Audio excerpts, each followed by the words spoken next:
So I'd like to invite to the stage. We are now handing over and putting women in cotton in charge. So I'd like to invite the current president of ICA, Kim Hanna, to conduct this session.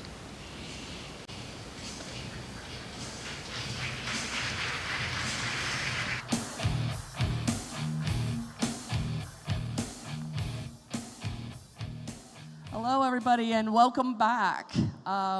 We're very excited for our next presentation coming up, and we'll introduce that for a minute. But I agreed to say a few words about women in cotton. It was a great evening last night. I was thinking to myself, it couldn't have been much better. And then the Brazilian Football Club showed up with a win.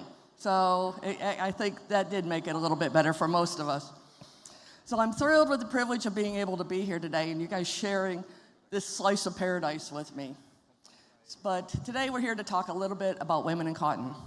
The Women in Cotton's mission is to promote diversity and inclusion by giving women a stronger voice and to increase the engagement and impact that women have in the global cotton community. And some of us ask, well, why is diversity needed in the cotton industry? Well, in the business context, it has to do with by bringing our minds together with different life experiences, we actually can create better decision-making processes. And better decision-making translates to better profitability. But it's not just that, because our younger generations, diversity and inclusion is very important. And if we're going to keep our industry sustainable by attracting and retaining the best talent, diversity is going to be very important for all of us. So Women in Cotton started in 2019 when the board of the ICA directors looked around the table and noticed something was missing. There were no women at the table. So in 2019, myself and a lady from Australia, Emer McDonough, joined the board of ICA directors. And during our first board meeting, they asked if we would start this initiative. And at that time, I was a little skeptical because I thought to myself, why is this needed? And so I had to educate myself. And since then, it's become one of my greatest passions. So the Women in Cotton work from the top down and the bottom up because most of our industry leaders, like in a lot of industries, are predominantly male. And without their permission and their support, the women are not going to gain leadership roles. And we also work from the bottom up, as I say, as encouraging women and giving women some tactical advice on professional development. And to do that, we hold Zoom events on a basis. One is called Chats for Change, and this is where we have Women in Cotton engage with universities and professional business coaches to give lectures on and interactive sessions on professional development. We also work with we produce a Women in Cotton, it's Women in Action, where we give women a spotlight and a stage to present the impact and what they have done and their companies have done within the industry to show that we do already have many women out there. Soon to be coming, we have a new podcast, which is called The Thing About Cotton. The first episode, we hope, will be launched early next month, and you can download it wherever you get your favorite podcasts. This podcast will address some of our industry's diversity, and not diversity in the sense you're thinking, but women from around the world will have the stage and explaining some of the better aspects in promoting the good cotton story of where we are in the world. So it's Women in Cotton's initiative to help give back to having that stronger voice of bringing us together and letting the world know that cotton is a good thing. So Brazil has been engaged. The initiative started on a global level, but The Brazilians have been very engaged since 2019. And it's only been just a few short months that some of the ladies that we've been working with started their own regional division chapter of Women in Cotton here in Brazil. And in that short time, they have set the bar and set an example for future regional groups that is going to be difficult to reach. And this is with the support of many of the sponsors that are here who have supported the initiative, and with the help and assistance and our gratitude of ANEA. So we can thank you with that. So, see, we would, to the male leaders here in the room, I would just want to let you know that you can make a difference. You can make a difference by identifying and looking out for women with high potential and giving them access and opportunities. It can change lives. I know that firsthand because I wouldn't be standing here today if it weren't for a conversation I had with a very dear Brazilian friend. That would be Alex Lins. At the time, he was on the board of directors. And in a conversation, he encouraged me and actually put my name forward to assume the position, or not assume, to compete for the position of the presidency. So just a small conversation or the encouragement can give women the courage to do things that maybe they thought they couldn't. So in the end, men and women are different. We work differently, we think differently, but it's when we all work together that great things can happen. And with that, I thank you very much for being here and having the support of everyone. And I'd like to introduce Marcela Falco, who is going to talk to us a little bit about one of the hot topics that we have, which is artificial intelligence.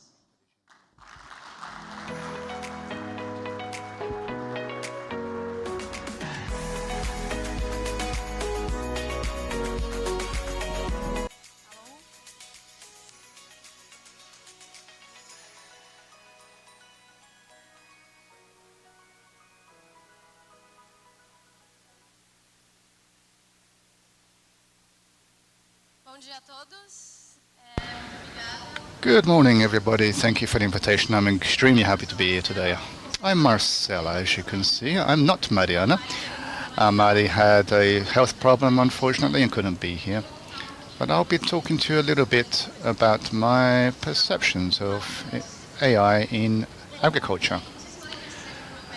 As you can see, I'm not a technical person. I've worked in big companies. I started as a trainee, also an investor in venture capital especially. I worked in the biggest agribusiness fund called SP Ventures and a number of other startups in AI. I also am part of Cubo Itaú, which is the biggest organization of its kind in Latin America. We've been here for 9 years, and our idea is to connect all of the main stakeholders in the market.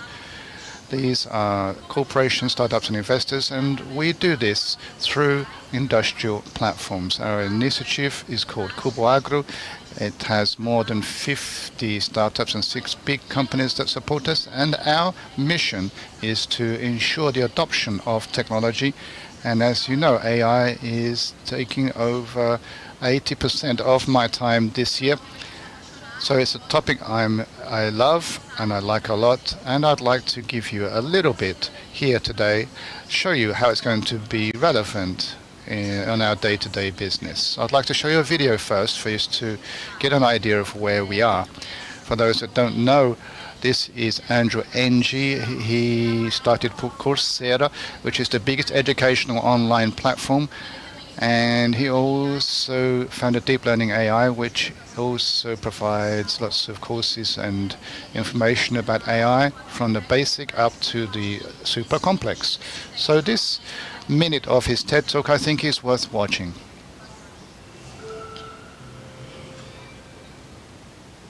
When I think about the rise of AI, I'm reminded by the rise of literacy. A few hundred years ago, many people in society thought that maybe not everyone needed to be able to read and write. Back then, many people were attending fields or herding sheep, so maybe there was less need for written communication. And all that was needed was for the high priests and priestesses and monks to be able to read the holy book, and the rest of us could just go to the temple or church or the holy building and sit and listen to the high priests and priestesses read to us. Fortunately, we've since figured out that we can build a much richer society if lots of people can read and write. Today, AI is in the hands of the high priests and priestesses. These are the highly skilled AI engineers, many of whom work in the big tech companies. And most people have access only to the AI that they build for them. I think that we can build a much richer society if we can enable everyone to help to write the future. Bom, eu acho que essa fala dele é muito poderosa. So I think it's a very powerful talk because it artificial shows that the model of nossa artificial sociedade intelligence mais rica. can Eu make acredito our muito society nisso. richer. And I believe in this because of the potential that this has for adoption.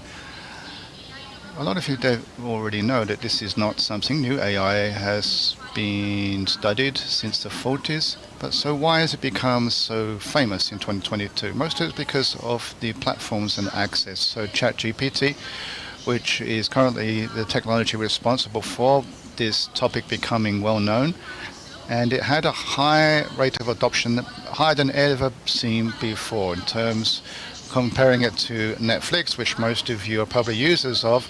Netflix took 3.5 years to achieve what ChatGPT got in 5 days in terms of users. So who uses ChatGPT every day on your personal or business requirements? Most of you. Okay, so I think we're on the right track.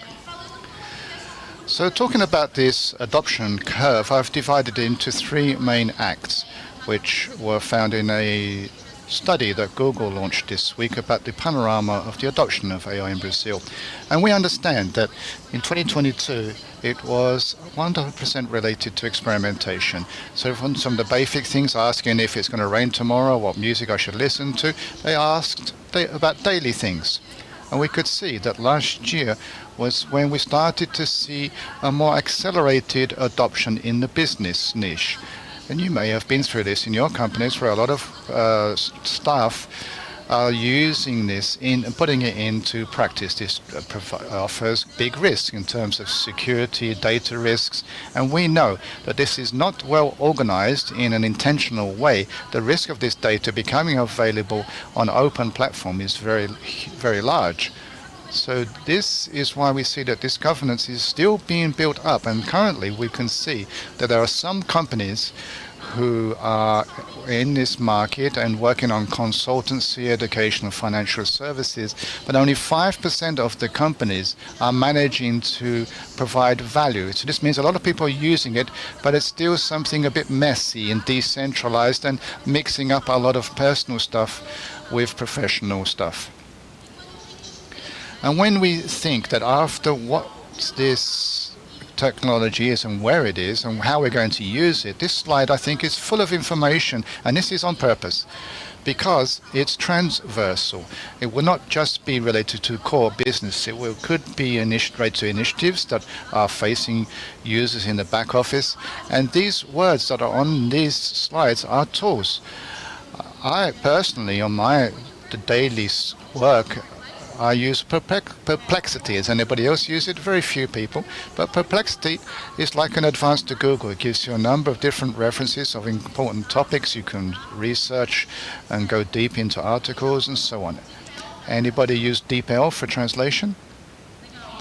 DeepL is fantastic as well. It's an evolved Google translator. So there are a number of things that optimize our day-to-day work. And unlike the previous slide, only 5% of the companies are looking at AI in their core business. Here we can see 55% using it as some part or specific part of their business. So we think that this is something that is more powerful than the core business in companies.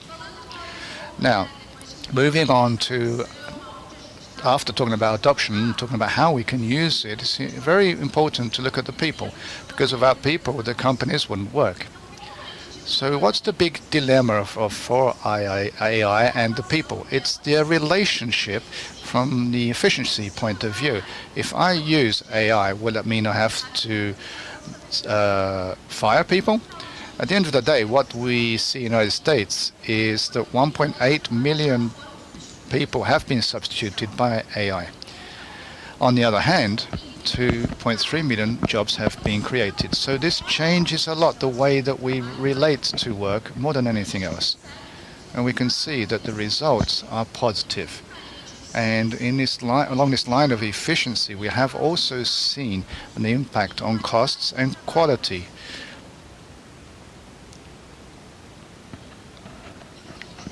So what can we take away from this? So I've summed this up in 5 main takeaways, which I think we can use on our day-to-day work. Of everything that's happening now, the pace is very high, but it will get faster.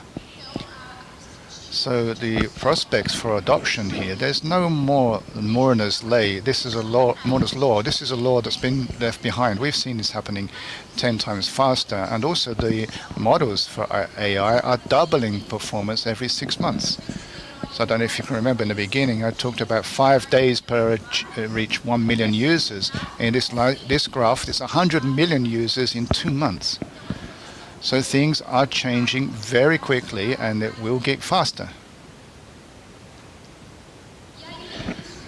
And this, where does this impact? It impacts everywhere and everybody in all sectors, including your own.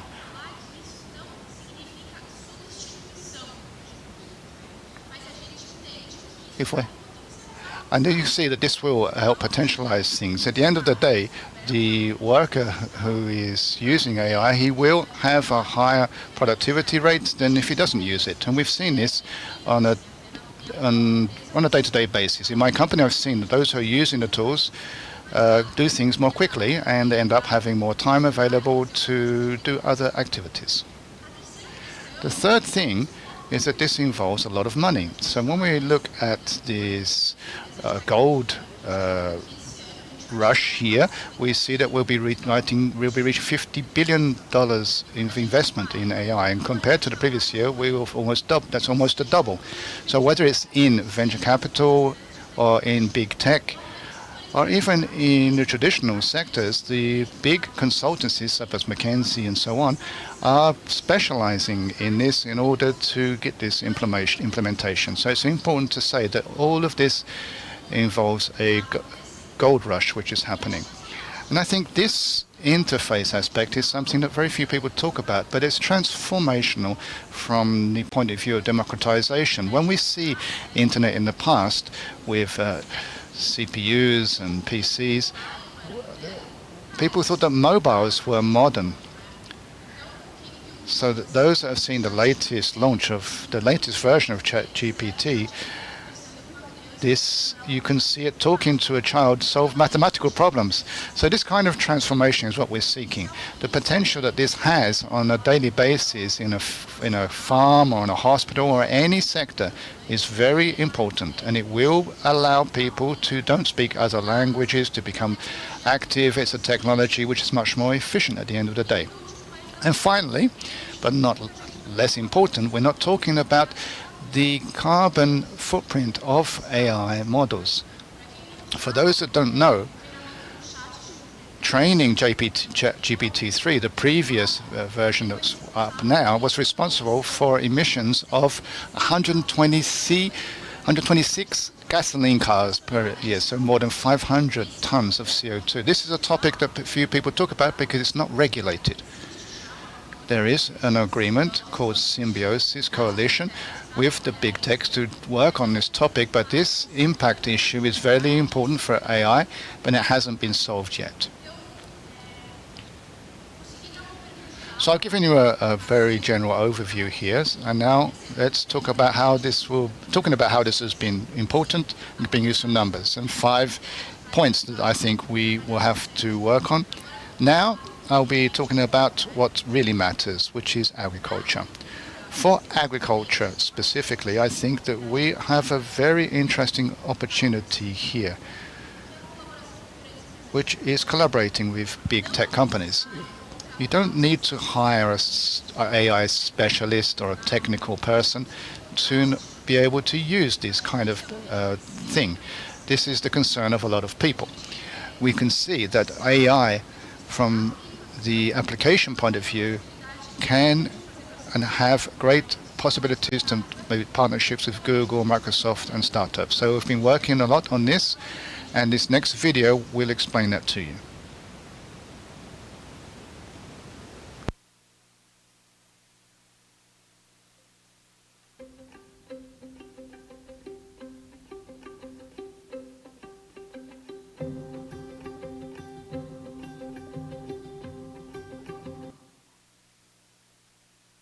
My name is Andrew Nelson.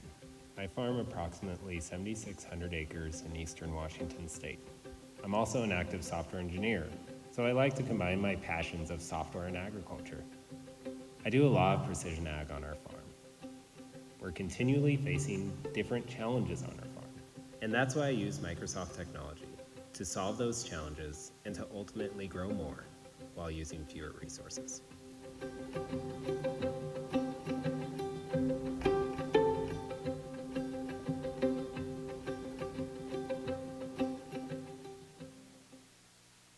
Eu juro que a Microsoft não me pagou para fazer isso. I swear that Microsoft didn't pay me to do that.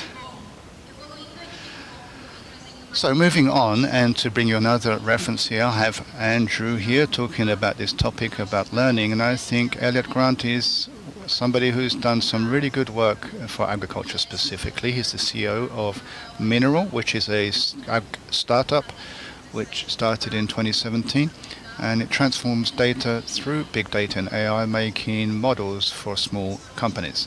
It was acquired by Google, and now they are a Google tool to develop AI. He has a blog where he writes very interesting texts, and they're very easy to read, and I recommend them very much. I also like this quote where he says that AI gives sense to the traceability data, looking at the farm-to-table vision. So this vision that he talks about in terms of data is the main insight that we can get for agriculture.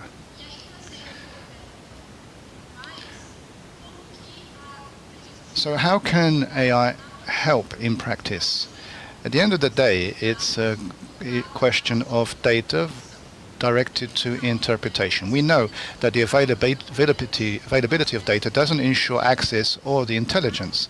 The most important thing in relation to data is how you're going to consume it and how you're going to organize this data so that you can identify standards that allow you to make forecasts. So all of this process, from the organization, whether you're going to do it in terms of images or text or videos, up to the standardization part and what kind of deviation you want and the frequency of the forecast, if you're doing it annually or every semester. This is something that AI can help with greatly, and I believe this is the greatest potential that agriculture can get from AI. I think we lost the presentation on the screen.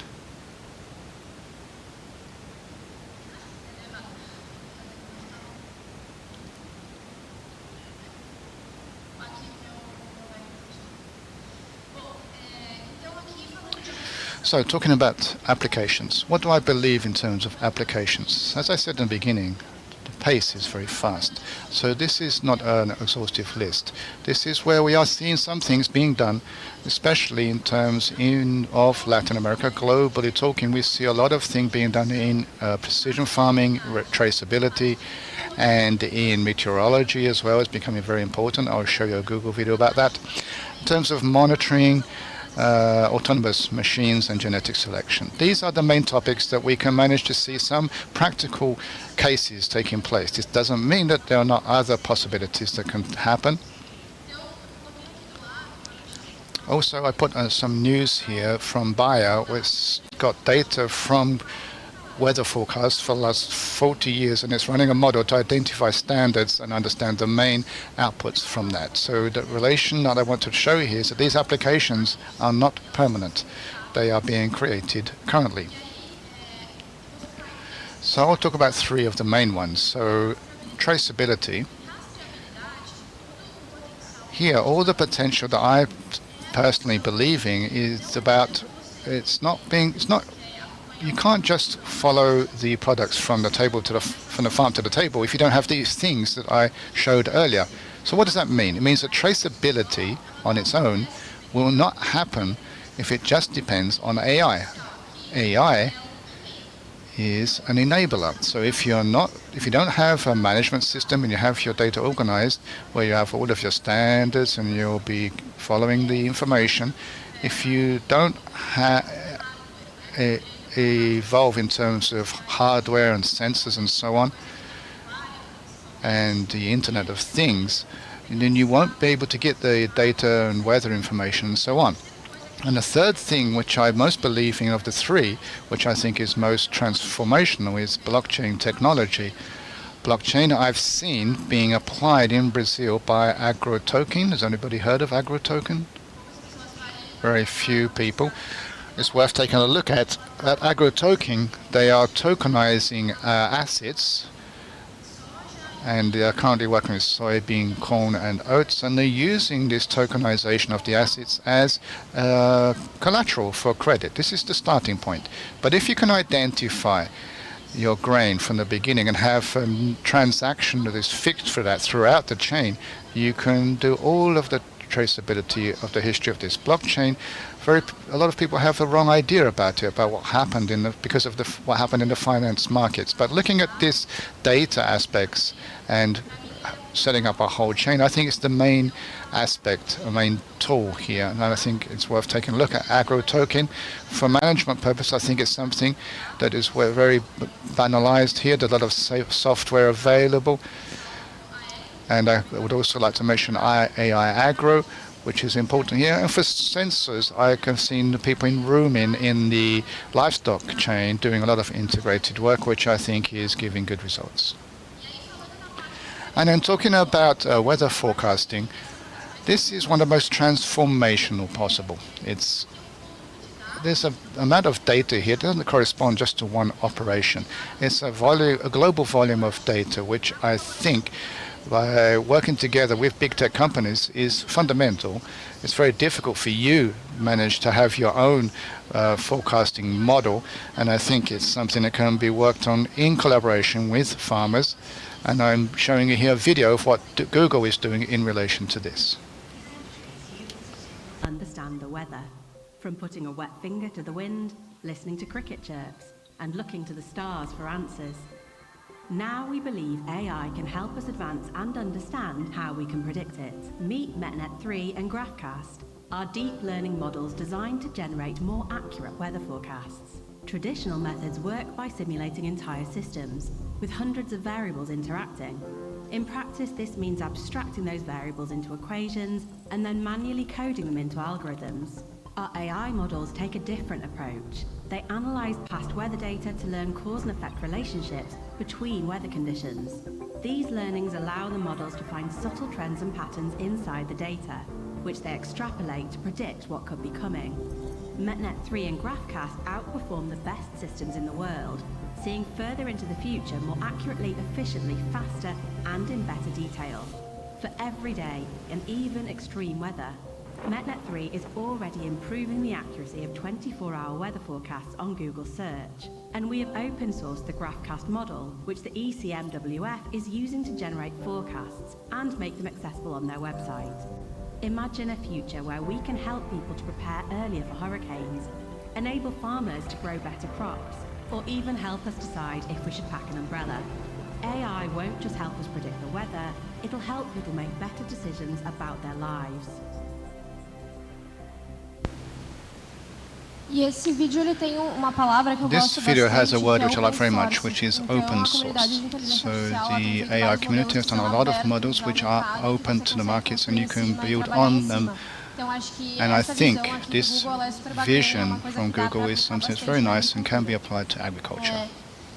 Agricultura de precisão. So, precision farming is nothing new here. A lot of people are doing it already since the 90s. But when we look at AI here again, we can see how this can become potentialized. Então, essa questão de leitura So in terms of reading data, this can be much more efficiently done in greater volumes using AI, and you can process many more things, and you can interpret many more things, and you can therefore evolve.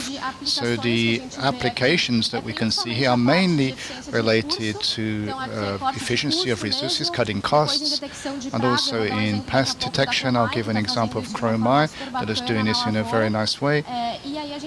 And we can also see about the predictability. The 3 examples that I've given, it's important to say that these are things that already existed.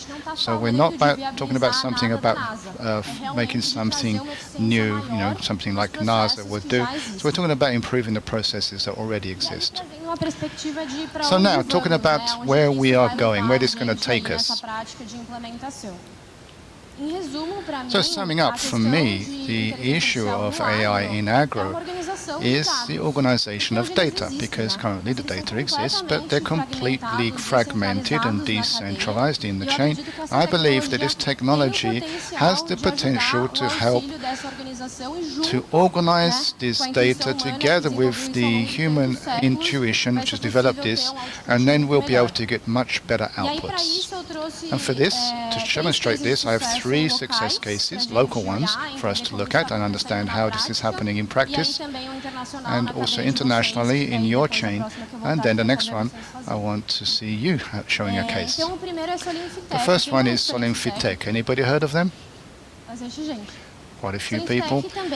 So Solinfitec is a company which has been well consolidated in the market now in 11 countries since 2007. And I know a lot of people say that the problem with Solinfitec is a robotic company, and the problem there is the cost. When we're talking about robotics, we're talking about hardware, and this consequently requires high investments. But when we look at the results, they have 2 very good products. So I think that the Solix, which is their robot which works with solar energy, and this enables you to save fuel, to increase efficiency, and also improves your environmental impact.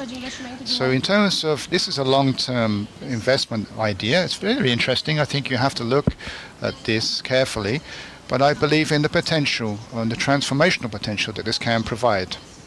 I'll show you a quick video, which is the product that they presented at the Agri Show in 2023, and it shows a little bit about this robot and how it works.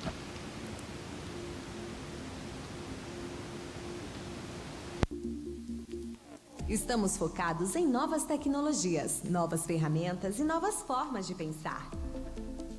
Baseadas em inteligência artificial, nossas soluções captam e unificam dados agronômicos, indicando as melhores ações para o produtor durante todo o ciclo produtivo. Em 2022, integrando ao portfólio, lançamos o Solix, a primeira plataforma robótica para a produção de alimentos em larga escala no campo. A Solix é a tecnologia robótica que amplia a visão da Alice AI para um manejo inteligente no campo. Design leve, completamente autônomo, equipado com placas solares, movido por energia limpa e com diversas câmeras de alta resolução em diferentes posições, sendo capaz de gerar inúmeras imagens por minuto com um panorama 360 graus de cada planta da lavoura, trabalhando 24/7, gerando escalabilidade na informação. Após gerar as imagens, o Solix Coaching realiza um processamento identificando diversos fatores da lavoura, como estande de plantas, falhas, altura de cada planta, pragas e até doenças. Os dados compilados pelo Solix Coaching são enviados a uma nuvem, onde nossa inteligência artificial cruza as informações recebidas com uma biblioteca com mais de 10 milhões de informações do campo. Estas informações favorecem a descoberta de pragas ainda em estágios iniciais, permitindo agir de forma localizada, reduzindo consideravelmente a quantidade de insumo aplicado, além de preservar os inimigos naturais, contribuindo com um controle biológico. Com esse conhecimento, o responsável agronômico pode analisar e tomar as melhores ações, unindo a experiência humana e a tecnologia robótica para traçar estratégias que serão específicas para cada setor do campo. Após as decisões tomadas em conjunto, a execução das atividades é enviada de forma automática para as máquinas e pessoas envolvidas no processo. Todas essas informações ficam consolidadas e facilmente acessíveis em nossa plataforma cloud ou em nosso app mobile, podendo ser consultadas a qualquer momento. Para criarmos um ciclo de conhecimento eficaz e melhoria contínua, sempre evoluindo dentro e fora de campo, as decisões tomadas pelo time técnico continuam sendo rastreadas e partilhadas com o Solix.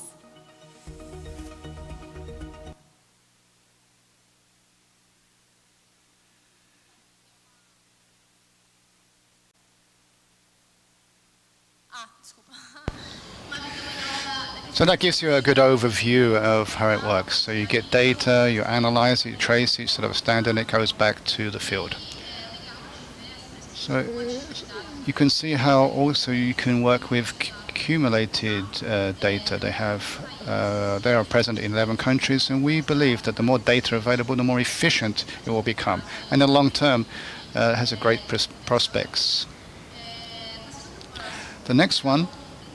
So talking about IT a little bit more, which is very important as well in terms of the back office. Cycrop is not a new company. It's been doing some interesting work in terms of data management through maps.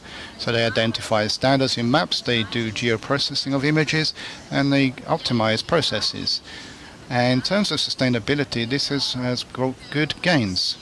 They have won awards from Green Pixel to do an SG map in Brazil. We know that protected areas in Brazil is very important, and they're working a lot on this. And also there's a tool which provides weather forecasts and also data. And at the end, you get greater operational efficiency and you get data processing. So both of these are based on venture capital investments. And the last one is Chromeye. The founder of Chromeye has done some good work here, and they also got investments from some institutional investors, and they are more along the lines of working with diagnostics, especially in the sugarcane sector with weeds. I personally, when I was working in SP Ventures, I saw this in 2022, and I could see how well it has evolved into other crops. And as a spoiler here, they will be dealing with cotton soon. It's on their roadmap. And it's a company that we know has had good results. So here, in terms of data, we have 60% of savings in crop protection, and more than 75 million images have been produced. Getting back to cotton now, I researched this before coming here to understand a little bit more about what's already being done. And I found this case in Australia, which I thought was very interesting. It's not new.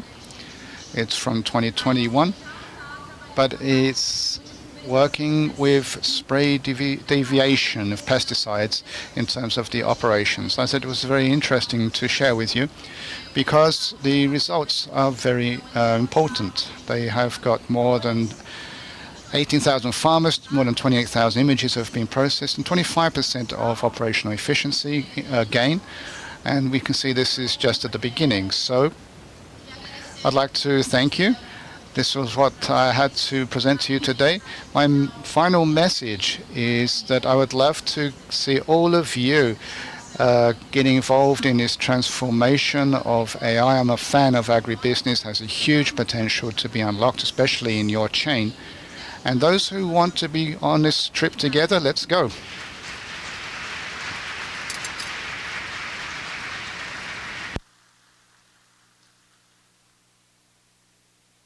Marcella, thank you very much. That was an excellent presentation, and we can see that this really is our future. And when we talk about increasing yields, I think this is something we really need to explore. So thank you for the presentation. And if Miguel, would you like to come up and transfer us to the next session? Oh, very sorry, very sorry. We have a Q&A session. Does anybody have any questions for Marcella? I'm sure there may be some producers here that might have some questions about technology that might be available. No? Well, no. Yeah, well, I think we're all hungry. So, Miguel, if you could please conclude the session and get us onto some lunch. Obrigado, Marcela. Obrigado. Well, thank you, Marcela. Kim, I don't know about, não sei de vocês, mas eu aprendi. I don't know about you, but I've learned a lot of new things today, and it will take me some time to digest all of this. I think this is the future, and I'd like to thank all of the Unicarton to bring all this information to us, and I think this will be the future for our business, and it will contribute a lot to the improvements that we need. So we're reaching the end of our day here, so I'd like to ask the production here, as promised, to show the result of the quiz that we had this morning. So look at that. 24 people think that in December the December contract will close below 70 cents, and most people believe that it will be between 70 and 80, and 28% think that it will be above 80 cents. Let's save this, and next year we'll compare this with the actual result. I'd like to take the opportunity. We've seen a lot of videos here in this morning.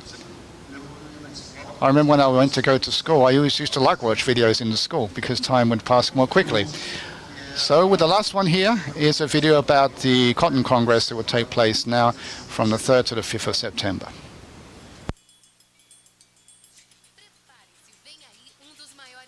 Do setor algodoeiro no mundo. Foi dada a largada para o 14º Congresso Brasileiro do Algodão. Dos campos brasileiros diretamente para Fortaleza, de 3 a 5 de setembro, no Centro de Eventos do Ceará. Um dos espaços mais modernos da América Latina, com 76 mil metros quadrados. O 14º Congresso Brasileiro do Algodão traz como tema Algodão Brasileiro, construindo história rumo ao protagonismo mundial. Mote perfeito para destacar a importância do cultivo do algodão no cenário da economia brasileira e internacional. O tema reflete a importância do setor algodoeiro no país e nos posiciona como protagonistas globais na produção e exportação da fibra. Será uma oportunidade incrível para se atualizar, debater tendências e ficar por dentro de novidades. O 14º Congresso Brasileiro do Algodão é uma realização da Abrapa, que em 2024 completará 25 anos e que, mais uma vez, reunirá os principais agentes do setor. O evento de 2022 foi um sucesso e em 2024 não será diferente. Na 13ª edição tivemos números recordes de 3.500 participantes e área de exposição com 51 patrocinadores. No 14º CBA, ocuparemos todo o pavilhão oeste do Centro de Eventos do Ceará, possibilitando concentrarmos área de exposição, restaurante, plenária e hubs temáticos no mesmo piso, garantindo maior circulação na área de exposição durante os intervalos da programação científica. Então, bora falar da área de exposição? Este ano, ela está ainda maior. É uma oportunidade única de apresentar produtos e serviços para grandes players e tomadores de decisão. Possibilidade de fortalecimento de parcerias e geração de conexões por meio de amplo networking. Marcar presença em um dos maiores eventos do setor no mundo. Não dá para ficar de fora. O 14º Congresso contará ainda com uma inovação, o modelo de palestra silenciosa, onde a área da plenária terá formato de arena e será dividida em 6 hubs, que corresponderão, cada um, a uma sala temática. Assim, o participante fica livre para sentar onde desejar e sintonizar seu fone de ouvido na frequência da palestra escolhida. Este é um evento imperdível para quem atua na cotonicultura e quer colaborar para ampliar ainda mais o protagonismo do algodão brasileiro. De 3 a 5 de setembro, esperamos por você em Fortaleza, no Centro de Eventos do Ceará. Participe do maior encontro da cadeia produtiva do algodão.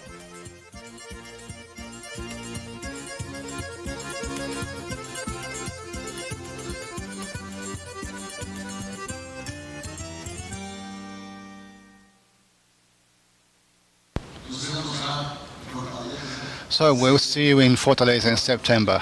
I hope that all of you will be able to go. The last message, for those that picked up a translation device, don't forget to return it as you leave the room. Otherwise, they'll be charging us. And to conclude and to close, I'd like to thank you all for your participation this morning. We had a full house.